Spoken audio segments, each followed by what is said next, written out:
ناظرین روپیہ پیسہ میں آپ کو خوش آمدید کہتے ہیں۔ اب آئی ایم ایف کے ساتھ جو معاملات طے پائیں اپنی جگہ، لیکن آزاد جدید معیشت کے اصولوں پر عمل کرنا یہ اپنی جگہ۔ اچھا تھوڑا تھوڑا اب آپ کو سمجھنا پڑے گا، آپ کی ضدیں، توقعات، خواہشات ہے نا، چڑ، ضد، یہ اب کسی کام نہیں آئی۔ جس طرح اصول، قواعد و ضوابط انہوں نے اپنی معیشت اور اقتصادیات کی کتاب میں لکھے ہوئے ہیں نا، بالکل ان پہ عمل کروائیں گے۔ اب یہ آپ کی چلے گی نہیں کہ نہیں ہم یوں ہوگا تو ہمارا یوں ہو جائے گا، تو ہم یوں کریں گے تو ہمارا وہ ہو جائے گا، تو ہمارے تاجر صنعت کار پریشان ہو جائیں گے، تو ہمارے عوام مہنگائی کا شکار ہو جائیں گے۔ یہ سب جو آپ کی اپنی سوچ و فکر ہے، اپنے تخیل کے آؤٹ کمز ہیں، ان کی کوئی اہمیت نہیں۔ آزاد جدید معیشت کو سمجھو، پھر آپ کو تھوڑی تھوڑی چیزیں سمجھ میں آئیں گی۔ Don't try to think like a pumpkin, ٹھیک ہے؟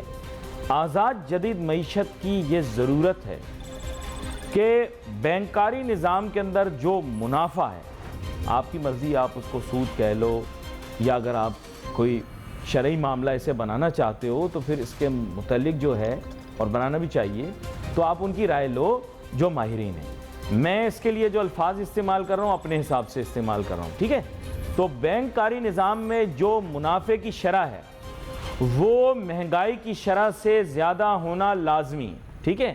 اب آپ چاہے جتنا مرضی ڈسکو ڈانس کر لو، بھنگڑے ڈال لو، پیٹ پہ لیٹ جاؤ، الٹے لیٹ جاؤ، ڈرامے کرو، رو دھو، تماشے کرو، کوئی فرق نہیں پڑے گا۔ ان کی معیشت و اقتصادیات کی کتاب کے اندر بڑا کلیئر کٹ لکھا ہوا ہے کہ بینکاری نظام میں جو منافع کی شرح ہے وہ مہنگائی کی شرح سے زیادہ ہوگی۔ تو اگر مہنگائی کی شرح 26.5% ہے تو اس کے معنی یہ ہیں کہ بینکاری نظام کے اندر جو منافع کی شرح ہوگی وہ 26.5% سے زیادہ ہوگی۔ فل اسٹاپ، نو ڈرامہ، نو ڈسکو، نو تماشا، فل اسٹاپ، ٹھیک ہے؟ یہ معیشت کی اقتصادیات کی کتاب میں لکھا ہوا ہے۔ اب آگے چلو، دوسری چیز ان کی بہت کلیئر ہے کہ آزاد جدید معیشت کے اندر فری فلوٹ کرنسی کا یا آزاد جو زر مبادلہ کے دام لگانے کا سسٹم ہے وہ لاگو ہوا، جس کے معنی یہ ہے کہ 3 بنیادی اصول ہیں ان کے، جس میں پرچیزنگ پاور پیریٹی بھی ہے، انٹرسٹ ریٹ ڈیفرینشل بھی ہے، اور سب سے اہم کیا ہے کہ مارکیٹ ڈیسائیڈ کرے گی کہ interest rate foreign exchange rate کیا ہونا چاہیے، جس کے معنی یہ ہے کہ مارکیٹ کے اندر طلب و رسد یہ بنیاد بنیں گے کہ ڈالر کی قدر کیا ہوگی۔ سمپل، آپ کا کوئی ڈرامہ، کوئی ڈسکو، کوئی تماشا یہاں پر نہیں چلے گا۔ پھر اگین بیگ فل سٹاپ، بیگ فل سٹاپ۔ آپ چاہو کچھ بھی کرنا وہ، یہ اب آپ کی ذمہ داری ہوگی کہ آپ اپنی ایکسپورٹ بڑھا کر امپورٹ کے برابر کر لو۔ نہیں کرتے، دے آر لیسٹ بادرڈ، یہ ان کی ذمہ داری نہیں۔ اگر آپ چاہتے ہو کہ آپ کے ملک کے اندر ڈالر کی قدر کم ہو، آپ اپنے ایکسپورٹ بڑھاؤ، ریمیٹنسز میں اضافہ کرو، فورن ایکسچینج کا ریزرو بڑھاؤ، یہ پرابلم آپ کی ہے، ٹھیک ہے نا؟ انہوں نے کہہ دیا کہ طلب اور رسد کی بنیاد پر آپ کے ملک میں ڈالر کا ریٹ طے ہوا، صحیح؟ اب یہ ان کی جو بنیادی مانگ ہے، سب سے بنیادی مانگ تو ان کی بڑی واضح ہے، ہمارا پیسہ واپس کرو، جو آپ نے ٹائم پہ لیا تھا ہم سے وہ اسی ٹائم کے اوپر واپس ہوگا، اس کے ساتھ منافع سمیت وہ لیں گے، اسے بھی چاہے آپ سود کہہ لیں یا اور مزید الفاظ کا استعمال کرنا چاہیں وہ آپ کی مرضی۔ تاہم سب سے ضروری مانگ یہی ہے کہ جو پیسے آپ نے ان سے لیے ہیں آپ نے ان کو لوٹانے، ٹھیک ہے؟ اور وجہ کیا ہے کہ بین الاقوامی مالیاتی نظام کو ٹھیک سے چلانا۔ اب پیسے واپس کرنے کے لیے آپ کے پاس پیسے ہونے چاہیے، جس کے معنی یہ ہے کہ آپ کی جو آمدن ہے وہ اخراجات سے زیادہ ہونی چاہیے۔ تو اس کے معنی یہ ہے کہ اخراجات کو کم کرنا پڑے گا، آمدن کو بڑھانا پڑے گا۔ اخراجات کو کم کرنے کے لیے ان کی مانگ بڑی واضح ہے، وہ کہتے ہیں آپ اپنے اخراجات کو کم کریں۔ اخراجات کو کم کرنے کے لیے مختلف تجاویز آپ کے سامنے موجود ہیں، یہ ضروری نہیں کہ انہوں نے دی ہوں، لیکن جو انہوں نے دی ہیں یا جو انہوں نے سمجھانے کی کوشش کی ہیں وہ اپنی جگہ ہے۔ جو انہوں نے دی ہوں یا نہ دی ہوں، دونوں صورتوں کے اندر آپ نے کرنا کیا ہے، اپنے ملک کے اندر اگر آپ نے سبسڈیز دی ہوئی ہیں تو وہ سبسڈیز آپ کو ویڈرا کرنی پڑیں گی، کسی قسم کی رعایت نہیں دیں گے، تاکہ آپ کے پاس مناسب اور وافر مقدار کے اندر سالانہ بنیادوں پر ٹیکس اکٹھا ہو جائے۔ پھر کیا ہے، حکومتی اخراجات چاہے ترقیاتی یا غیر ترقیاتی ہوں، یعنی ڈیولپمنٹل یا نان ڈیولپمنٹل، ان کو کم کرنا پڑے گا۔ سمپل۔ جو ڈیولپمنٹ والے ہیں وہ اس لیے کم کرنے پڑیں گے کہ ان کے اندر جو آپ نے تخمینہ اخراجات لگایا ہوا اگر وہ بہت زیادہ ہے تو آپ کا فسکل ڈیفیسٹ بڑھ جائے گا، تو آپ انہیں کم کریں گے تاکہ کوئی بچتیں ہوں۔ اور جو تنخواہوں میں پیسے جا رہے ہیں یا ادھر ادھر ہیاں ہوا جا رہے ہیں تو وہ بھی آپ کو کم کرنے پڑیں گے۔ سلم سمارٹ گورنمنٹ جو کہ آپ نے کرنی نہیں ہے۔ پھر آپ نے ایسے شعبوں پر ٹیکس لگانا ہے جن پر پہلے ٹیکس نہیں لگا، زراعت، ریئل اسٹیٹ۔ اب کیا کریں بھائی، یہ دو تو بہت امپورٹنٹ لابیز ہیں، تو کیا کیا، ان کو چھوا نہیں، نہ ریئل اسٹیٹ والوں کو چھوا نہ زراعت والوں کو چھوا۔ یہ سوچ کے نہیں چھوا کہ بھائی اگر چھو لیا تو پھر کیا ہوگا کہ ہماری سیاست کو نقصان پہنچے گا اور ووٹ نہیں پڑیں گے، کیونکہ 50% پاکستان آج بھی زراعت سے منسلک ہے، باقی 50% نہیں ہے۔ تو جو 50% ہے ان کے ووٹوں سے ہی تو آتے ہیں لوگ، اور ووٹ کی طاقت کی اپنی اہمیت ہے، یہ میں بتا دوں۔ جو یہ ڈسکو ڈرامہ کر رہا ہے کہ ووٹ کی طاقت کی کوئی اہمیت نہیں، ووٹ کی طاقت کی اپنی اہمیت ہے، اور ملکی سالمیت و بقا دنیاوی طور کے اوپر سائنسدانوں نے یہی بتایا کہ ووٹ کی طاقت کی وجہ سے ہی ہوگی، ورنہ نہیں ہوگی، کیونکہ ہم نے روس کو ٹوٹتے ہوئے دیکھا ہے، ہاں نہیں دیکھا ٹوٹتے ہوئے، ہم نے اور ممالک کو ٹوٹتے ہوئے دیکھا ہے۔ عوامی منگوں کا خیال رکھنا بہت ضروری ہے۔ چین میں کمیونزم ضرور ہوگا لیکن وہ بھی عوامی منگوں کا خیال نہ رکھیں تو ان کا بھی چوپٹ ہو جائے نظام۔ عوامی منگوں کا خیال رکھا ہوا ہے، اور انہوں نے خیال کیسے رکھا ہے، نوٹو دے کے دے دبا نوٹو، عوام کے پاس پیسہ ہی پیسہ، ان کے پاس ٹینشن ہی نہیں، وہ سیاست کے بارے میں سوچتے ہی نہیں۔ کیوں سوچیں؟ چین کے بارے میں آپ سوچتے ہو نا، کیوں پریشان نہیں ہوتے؟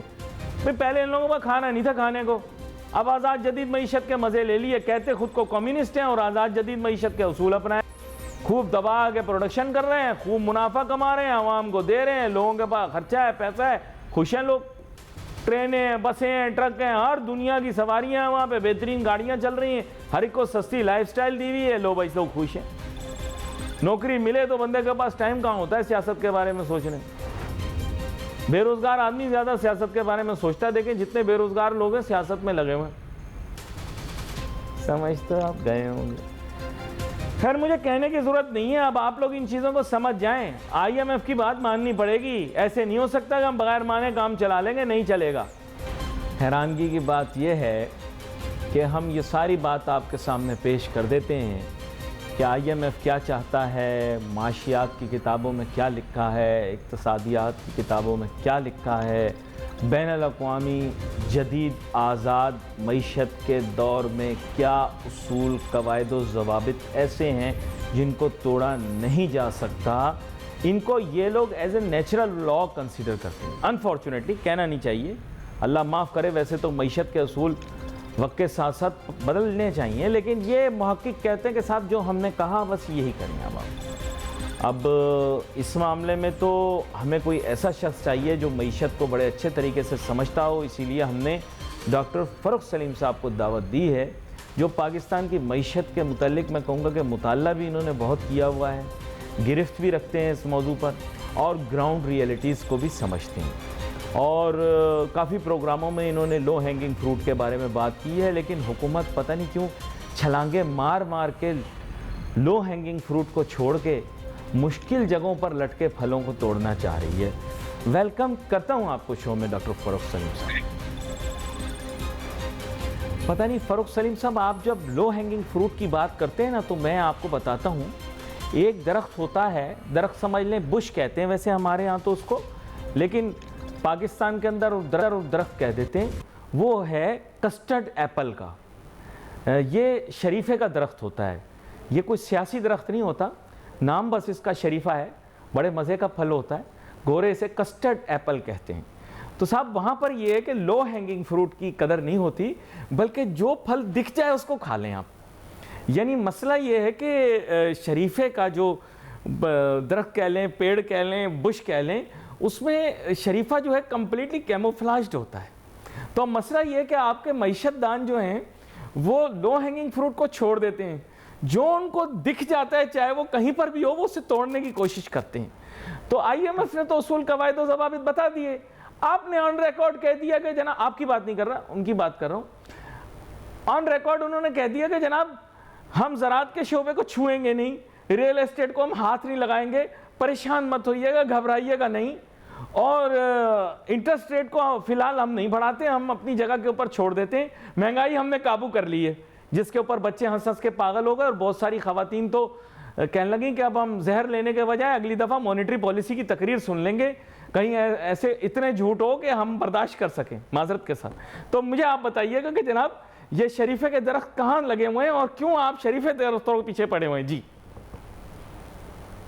علی صاحب، بہت کم دنیا میں آپ کو ملک ایسے ملیں گے کہ آپ کی معیشت جو ہے وہ آئی ایم ایف کے ایمرجنسی وارڈ میں ہے، اور ہمارے بڑے بڑے مشہور اینکر جو ہیں وہ شریفے کی درختوں کی بات کر رہے ہیں، اور جو بڑے بڑے سیاستدان ہیں ملک کے اندر وہ بات کر رہے ہیں کہ آج قاسم کے ابا کو یخنی ملی تھی یا انڈے کھانے کو ملے تھے، یا پراٹھا اور حلوہ کھایا تھا، یا پراٹھا کھایا تھا یا حلوہ ملا تھا، جبکہ خوراک کی قیمتوں میں 50% ایک سال کے اندر اضافہ آ گیا ہے. آپ اندازہ کیجئے کہ حکومتی اعداد و شمار بتا رہے ہیں کہ آٹے کی قیمت میں جو ہم 24 کروڑ پاکستانی ایسے کھاتے ہیں کیونکہ ہمارا سٹیپل فوڈ ہے، اس میں 131% ایک سال کے اندر اس کی قیمت میں اضافہ ہے. مجھے اپنی زندگی بھر میں کوئی سال ایسا یاد نہیں ہے جس میں ایک سال میں آٹے کی قیمت میں 130% اضافہ آ گیا. چائے کی قیمت میں 100% کا اضافہ ہے، اور یہاں پہ سیاسی کامیڈی ہو رہی. ہم سیاسی کامیڈی کر رہے ہیں کہ کون بنے گا وزیر اعظم. آپ اندازہ کیجئے کہ 24 کروڑ پاکستانیوں کا یہ ملک ہے اور ہمیں پتہ نہیں ہے کہ ہمارا وزیر اعظم کون بننے والا. آپ اندازہ کیجئے غیر یقینی کی فضا، انسرٹنٹی، جو کہ بزنس کا، فائنینس کا، اکانومی کا سب سے بڑا دشمن ہوتی ہے. انسرٹنٹی، غیر یقینی. ہم بیٹھے ہیں اور پچھلے کئی دنوں سے یہ سیاسی کامیڈی چل رہی ہے، جبکہ ملک جو ہے وہ ایمرجنسی وارڈ میں پڑا ہے. مجھے آپ سمجھائیے کہ ایک طرف پیغام دیا جا رہا ہے کہ ہم ایس آئی ایف سی بنائیں گے، وہ special investment financing facilitation centre بن گیا، کہ ہم پیغام دینا چاہتے ہیں کہ اس ملک میں پالیسی کا تسلسل رہے گا، اور یہاں پہ ہمیں پتہ نہیں ہے کہ ہمارا وزیر اعظم کون بننے والا ہے. دیکھیں کیا سارائی تو اپنی جگہ، لیکن اصل پرابلم یہ نہیں ہے کہ اگلا وزیر اعظم کون بنے گا، کیونکہ یہ تو حلالے والا ہوگا نا. تو حلالے کے لیے تو کسی کو بھی رکھ لیا جائے، پھر وہ لفظ وہی آ جائے گا، وہ پھر آپ کہیں گے. تو شریف سا آدمی ہم کو ڈھونڈتے ہیں حلالے کے لیے جو بعد میں چھوڑ بھی دے اور پھر ہم رجوع بھی کر سکیں. آپ سمجھ تو گئے ہوں گے. اب بات ایسی ہے کہ اس سے اگلا جو آئے گا نا اس کی ٹینشن ہے. اب پرابلم یہ آ رہی ہے کہ فورن پالیسی اینگل اب لیا گیا ہے. اب آپ ہی اس کو سمجھتے ہیں کیونکہ آپ گہرائی سے چیزوں کو دیکھتے ہیں. فورن پالیسی ایلیمنٹ یہ ہے کہ اکنامک اور اکنامک سٹیٹسٹکس کی بنیاد پر تقریباً ہر شخص یہ کہہ چکا ہے کہ پاکستان ایک گوئنگ کنسرن نہیں ہے، including one of the most famous geniuses of this world after Einstein, Shabbar Zaidi sahab, انہوں نے بھی یہ بات کی.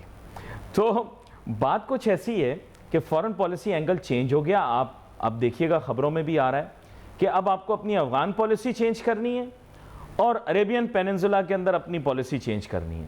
دونوں چینج کریں گے تو پیسے ملیں گے، ورنہ آپ کا ملک نہیں چلے گا. لوگ یہ کہہ رہے ہیں، مجھے نہیں پتا، آپ بہتر بتائیں.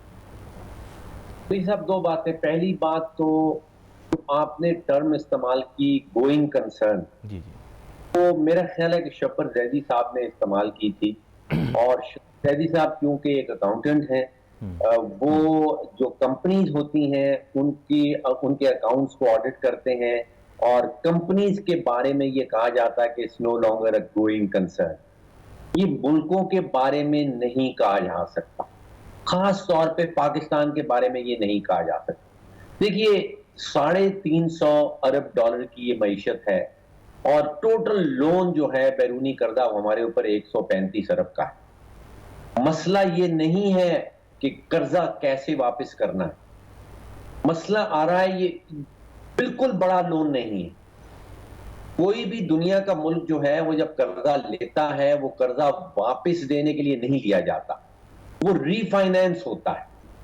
ہمارا ایشو یہ آ رہا ہے کہ جس کا آپ نے پھر بعد میں ذکر کیا کہ کیا ہمیں بیرونی قرضہ دینے والے قرضہ دیتے رہیں گے یا نہیں۔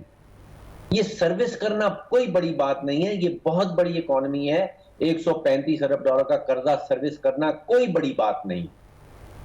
اس سال کہا جا رہا ہے 27-28 ارب ڈالر کا قرضہ جو ہے وہ ری فائنینس ہونا ہے یا ہم نے واپس کرنا ہے۔ تو ہمارا ایشو جو ہے وہ معاشی نہیں ہے علی صاحب، یقین کیجئے، وہ سیاسی ایشو ہے۔ یہ آپ اصرار کرتے ہیں جی، پچھلی دفعہ بھی آپ نے کہا تھا، جی جی وزن ہے، اب آپ وزن ہے اس بات، جی ذکر کیا کہ جو مڈل ایسٹرن کنٹریز ہیں ان کے ساتھ ہمارا جو فیوچر کا کیا پلان آ رہا ہے۔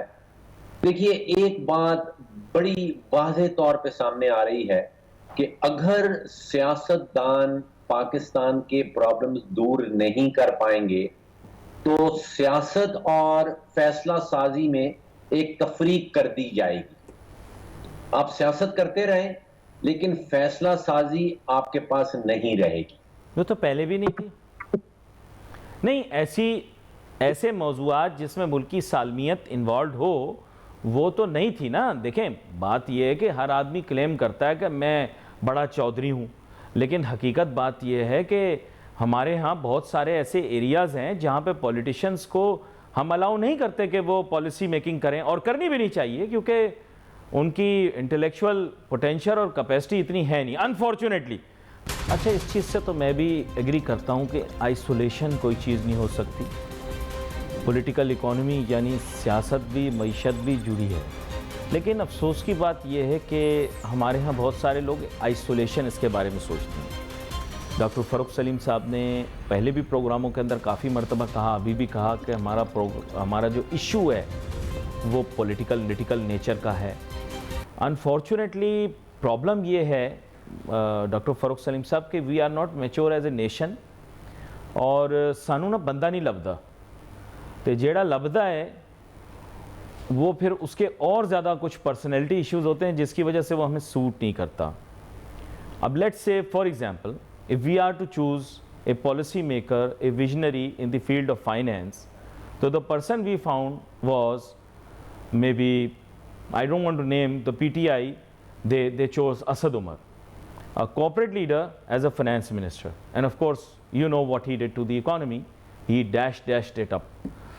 After that of course we got another person who had previously been in the People's Party government as a finance minister, and previous to that with Parvez Musharraf as a minister for privatization, maybe a short stint as a minister otherwise.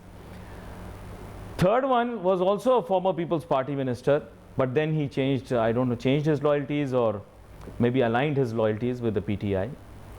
And then subsequently we had more of the same in the form of Miftah Ismail, جو کہ آپ کو پتا ہوگا بچوں کی سالگرہوں پہ جا کر بھی موٹیویشنل سپیچز دیتے ہیں، اور پھر of course more of the same Ishaq Dar sahab. تو بات یہ فاروق سلیم صاحب سانو بندہ نہیں لبدا، پرابلم یہ ہے۔ اب آپ مجھے بتائیں نا، آپ کہہ رہے ہیں it's a political problem, we don't have a politician who can solve this problem, tell me. جی دیکھیے علی صاحب، معیشت دان عموماً معیشت کو بڑا پیچیدہ بنا کے پیش کرتے ہیں۔ جن ممالک نے سیدھی سمت اختیار کی ہے معاشی حوالے سے، وہ اب کوئی راکٹ سائنس نہیں بچی۔ پچھلے 50-60 سالوں سے لب لباب سامنے آ گیا ہے اور وہ کوئی پیچیدہ نہیں۔ چاہے آپ ساؤتھ کوریا کا نام لے لیں، تائیوان کا نام لے لیں، سنگاپور کر لیں، آج کل کے ویتنام کو دیکھ لیں، روانڈا سامنے آ رہا ہے۔ دو چیزیں ان ممالک میں نظر آتی ہیں، ایک پولیٹیکل سٹیبلٹی یعنی کہ سیاسی استحکام، اور دوسرا پالیسی کنٹینیوٹی یعنی کہ پالیسی کا تسلسل۔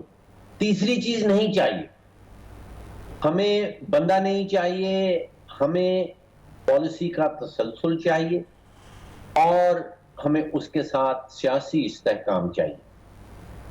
ہمیں تیسری چیز نہیں چاہیے. اور مجھے لگ رہا ایسے ہے, آپ نے ماضی کے پاکستان کی بات کی اور مستقبل کی پاکستان کی بات کی, مجھے محسوس یہ ہو رہا ہے کہ مستقبل کے پاکستان کے اندر سیاسی استحکام بھی آ رہا ہے اور کوشش ہو رہی ہے کہ پالیسی کا تسلسل بھی رہے.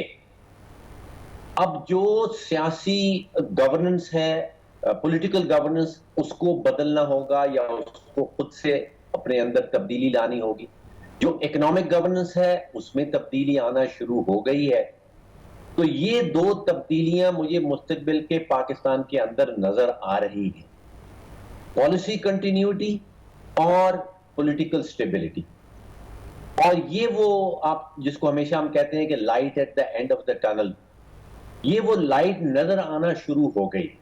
اس کے اوپر عمل درآمد ہوگا یا نہیں ہوگا, کیا ایفیکٹو عمل درآمد ہوگا.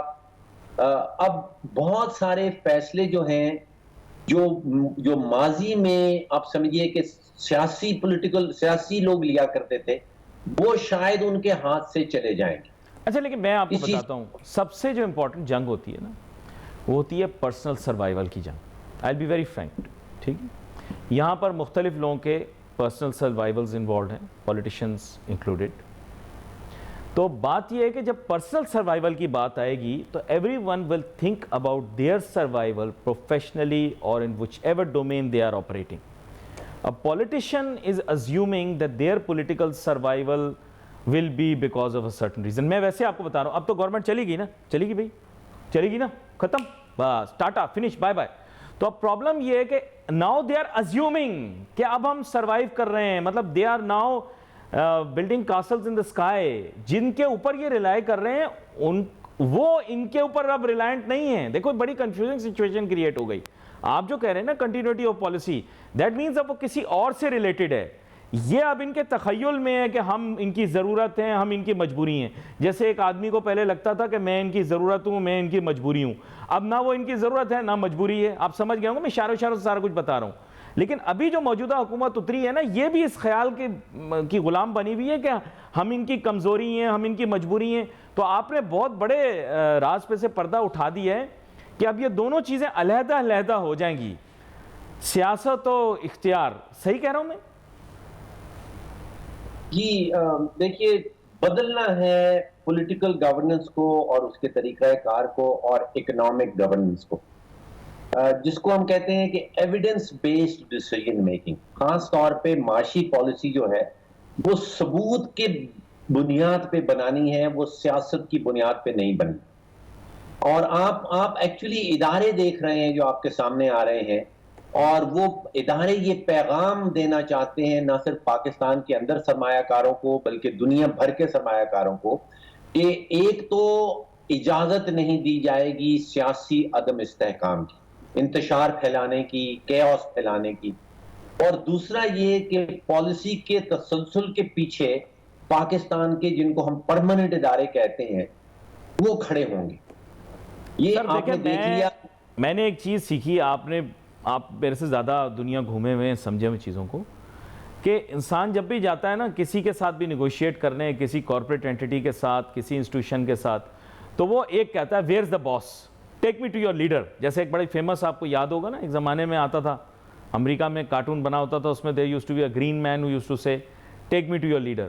تو ایشو یہ ہے کہ that is unity and chain of command, to be very frank. اور there are not institutions, they are individuals. I'll be very straightforward with you. تو بات یہ ہے کہ ابھی یہ ہے کہ we need to read the mind of those people who are decision makers in this country, and everyone is asking take me to your leader, let us find out your direction from them. اور میرے خیال بڑی اچھی direction آ رہی ہے, جو بات آپ کہہ رہے ہیں نا وہی آ رہی ہے اس میں. لیکن جو ہے نا we need to understand کہ اب کیا کہتے ہیں اس کو, what is going to be the beacon of decision making. صحیح کہہ رہا ہوں میں؟ دیکھیے علی صاحب, مئی کی 9 تاریخ جس کا بار بار ذکر کیا جاتا ہے, اس میں یہ بات تو ضرور کی جاتی ہے کہ جو اعلیٰ ترین قیادت تھی پی ٹی آئی کی, وہ کسی قسم کی خانہ جنگی کی چاہت تھی ان کی یا پلاننگ تھی ملک کے اندر. یہ بھی بات کی جاتی ہے کہ وہ افواج پاکستان کے اندر کسی قسم کی اس کو کیا کہیں کہ وہ سم میوٹنی سوچ رہے تھے. جو بات نہیں بتائی جاتی وہ یہ تھی کہ مئی کی 9 تاریخ کو اسٹیٹ بینک کے پاس $3.5 ارب رہ گیا، جس کا مطلب یہ تھا کہ 24 کروڑ پاکستانی ہیں اور ان کے پاس 2 ہفتے سے زیادہ کی امپورٹ کے پیسے نہیں بچے. یہ حال تھا مئی کی 9 تاریخ کو ہماری ریاست کا. اور اس کے بعد جو کچھ ہوا مجھے محسوس ایسا ہوتا ہے کہ ایک جس کو ہم کہتے ہیں آپریشن گرینڈ ریسکیو، یعنی کہ آپ نے ریاست کو بچانا ہے معاشی طور پہ بھی اور سیاسی طور پہ بھی. اور ایک پوائنٹ پہ ہمیں جو بیرونی قرضہ دینے والے تھے، چاہے وہ IMF ہو، چاہے وہ چین ہو، چاہے وہ سعودی عربیہ ہو، چاہے وہ یونائیٹڈ عرب ایمریٹس والے ہوں، وہ پرانا جو ڈھانچہ ہے اس کے ساتھ کسی قسم کی کوآپریشن کرنے کے لیے تیار نہیں تھے.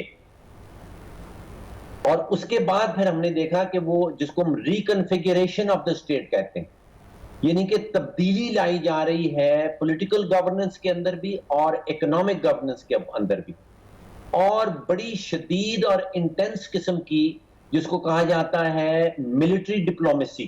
نہیں لیکن یہ ڈائنامک ہے نا، یہ سٹیٹک نہیں ہے. Every day they are observing the results. دیکھیں every day the results are changing. You try, دیکھیں یہ آپ نے ملٹری کا لفظ استعمال کیا کیونکہ میں بھی اسٹریٹجی علم و تدریس کے اندر، ویسے میں اسٹوڈنٹ ہوں اس فیلڈ کا. بات یہ کہ اس میں ڈائنامزم یہ ہے کہ روز سچویشن بدل جاتی ہے. ابھی تک کے جو نتائج ہیں وہ اسی طرح پوائنٹ کر رہے ہیں کہ پاکستان کا ریسکیو، جسے آپ نے کہا ریسکیو آپریشن اکنامکلی پاسبل نہیں ہے. تمام ایکسپرٹس نے کہہ دیا ہے، جیسے آپ نے کہا کہ اکانومی کا ایشو نہیں ہے، پولیٹیکل ہے، سب نے کہہ دیا کہ it's a foreign policy issue and if you want the money you need to change your direction. جی Ali sahab, we need to put our house in order. ہمیں کوئی بیرونی مدد، مالی مدد میں کہہ رہا ہوں کہ نہیں چاہیے ہوگی if we put our own house in order. میں آپ کو بار بار جو ہم نقصانات کرتے ہیں، جو پاکستانی ریاست کے اوپر سب سے بڑا بوجھ ہے وہ حکومت پاکستان خود سے بنی ہوئی ہے. تو we need to put our house in order. اور if we do put our house in order تو ہماری جو بیرونی ادائیگیاں ہیں، جو ہمارے قرضہ جات ہیں، جو ہماری اوبلیگیشنز ہیں، ان کو فلفل کرنا کوئی بڑا کام نہیں. آپ کے نزدیک یہ ایک سالویبل پرابلم ہے؟ آپ کہہ رہے ہیں کہ یہ ڈیٹ اتنی زیادہ نہیں ہے، اس کو حالات واقعات کے تحت کسی نہ کسی طریقے سے پے بیک کیا جا سکتا ہے، وچ از اے گڈ تھنگ. کیونکہ اگر یہ پاسبلٹی ایگزسٹ کرتی ہے تو بہت سارے لوگوں نے جو پریڈکشنز کی ہوئی ہیں they will be wrong and Pakistan will obviously be saved in some way or the other. اور جیسے میں نے آپ کو کہا کہ یہ 2 مائنڈ سیٹس ایٹ ورک ہیں. ایک وہ ہے جو آپ کی طرح کنسٹرکٹیو اور پازیٹیو سوچ رکھتا ہے، جو یہ سمجھتا ہے کہ یہ پرابلم سالویبل ہے، we can solve it. And parallel to that there is another lobby and that lobby is right now arguing and trying to negotiate some kind of foreign policy shift. Work is moving forward, progress is happening on both ends. دیکھو کیا ہوتا ہے آگے آنے والے دنوں کے اندر، دیکھتے ہیں. آپ کا بہت شکریہ ڈاکٹر فاروق سلیم صاحب، آپ نے ہمیں جوائن کیا اور بڑی اچھی باتیں ہمیں بتائیں. Wait for message on Facebook. Ali Nasir ہماری ٹیم کو اجازت دیجیے. اللہ حافظ.